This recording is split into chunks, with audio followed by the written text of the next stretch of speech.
दोस्तों, एमपी आज भी हमारे बीच सांसद है, ये सीट खाली नहीं है और 2 बार सांसद बन चुके हैं जो मौजूदा सांसद। मैं तो मैंने कह करूँ राम सिंह तावड़ बोलियो, राम सिंह तावड़ बोलियो दूसरे बन गयो, ताव पहली 3 बारी बन गयो, क्या लगता 5 बारी का है।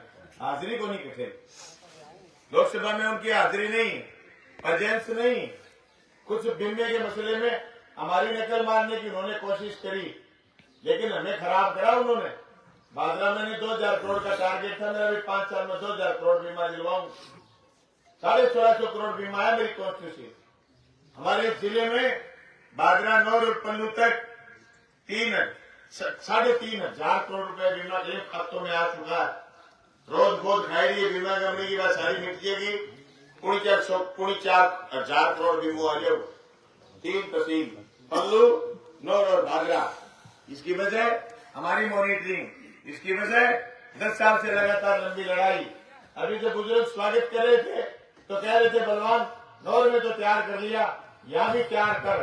बोटड़ा मेरे गिरो कोई ये बिछुआनी कतार में गई, बिछुआनी कतार तो कोई बुजुर्ग बोलो बिछुआनी कतार में बोले थारे लीडर कौन से है, देख बिच्छू बोले बिच्छू बोले आंगली धर के देख ले कौन से भाई सारा पूछ नहीं खड़ा रखे कतार तैयार करना दिखाना नहीं लगना।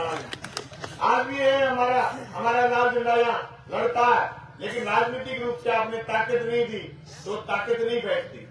राजनीतिक रूप से ताकत देनी बहुत जरूरी है भाइयों। वोट से एक रजिस्टर्ड समर्थन होता है। मुझे जरूर 1132 वोट कम मिले पर 1 लाख प्लस वोट मिले तो हमारा मनोबल 7वें आसमान से ऊपर है, क्योंकि मैंने 5 साल जनता के मुद्दे राजस्थान की विधानसभा में उठाए। मैंने 5 साल जनता के विकास के लिए हजारों करोड़ रुपए के काम करवाए।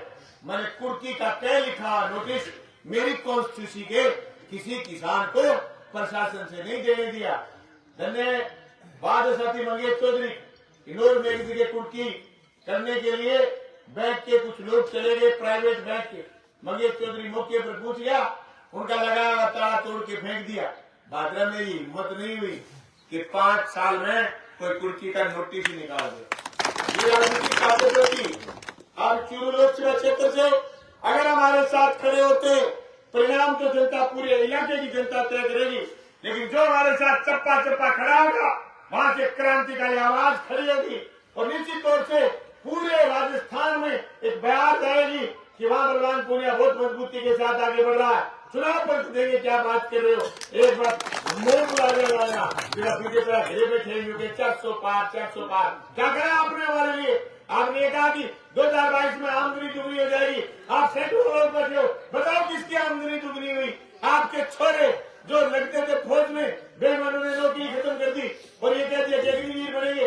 4 साल नौकरी लगेगी, सिर्फ 4 साल के बाद घर आ जाएंगे। 2 छोरे शहीद हो गए, अग्निवीर लगे हुए, शहीद का दर्जा नहीं, डेड बॉडी ऐसे घर जाके रखा है जैसे कोई एक्सीडेंट में खत्म हो गया हो। छोरों की हमारी फौज की एक रिवाज थी, छोरे सुबह 4 बजे उठते और ये कहते जज्बा पालते कि हम फौज में जाएंगे, देश की रक्षा करेंगे, बाप माँ की सौगंध खाते थे। उन छोरों की ऐसी नौकरी की ऐसी तैसी करी कि 4 साल में अग्निवीर घर छुट्टी आ जाएगा। फिर किसी ने पूछा कि फिर अग्निवीर क्या करेगा? अदानी और अंबानी का गारंट रह गया वो। अरे गाड़ी जाऊँ अदानी अंबानी को क्या गारंट भी है जो ढंगी जगह को रखा अदानी अंबानी का गारंट रखा। क्यों? हमारे यहाँ छोरे जो रिटायरमेंट आते थे वो छोरे लगते थे, फौज से रिटायरमेंट आए फौजी को सम्मान देते और एक्स आर्मी में लगता दूसरी नौकरी में सब सम्मान से कहते यार वो रिटायर्ड फौजी है। मैं तो रहे हूँ एमएलए जो रिटायर्ड फौजी हो तो कोई कहते के भाई वो रिटायर्ड फौजी है, मेरे को काम को ईमानदार है ना, आप पंचायत दे दो, पंचायत और मुझे को आओगे लगनशील आदमी। उस फौज का सत्यानाश इन्होंने करा। हमारे क्या काम आए बताओ? 22 में आमदनी दुगनी करने की बात करी, कोई आमदनी दुगनी नहीं हुई। हमारे नौजवान के रोजगार की बात थी, रोजगार खत्म कर दिया। सीधा साधा मीडियम छोरा जो इंटेलिजेंट नहीं था, तो डॉक्टर नहीं बन सकता था, मास्टर नहीं बन सकता था, कद का ठीक है मजबूत था, उस छोरे की नौकरी छीनी। उसके बाद किसके काम लगे हुए? अदानी और अंबानी के। कैसे? 2012 में अदानी गया बैंक में और जाके कहा कि मुझे 5,000 करोड़ का लोन चाहिए। उस समय के बैंक ने कहा कि आपकी सिविल ठीक नहीं है। जैसे आपको बैंक वाला कह देता कि बाबा केसीसी नहीं बढ़ाऊंगा, क्यों? कि तेरी सिविल ठीक को नहीं, तेरा चाल चलन ठीक को नहीं।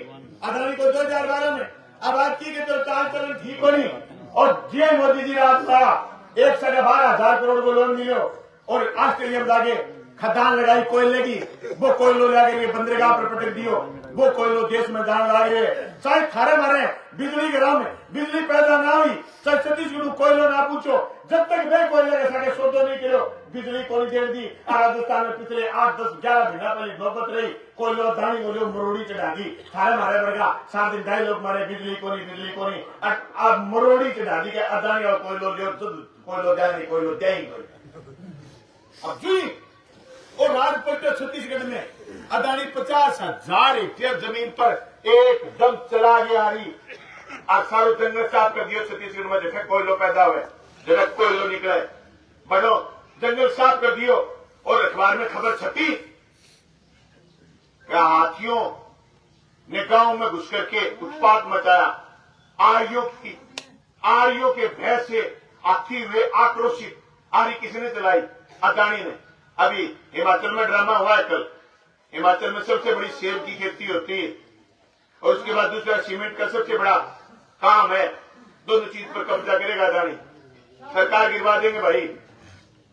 जो कोई बोल ले उसके पीछे ईडी छोड़ दे। इन्फोर्समेंट डिपार्टमेंट प्रवर्तन निदेशालय इस बात के लिए पीछे छोड़ दे कि तुमने कबाड़ा कर रखा है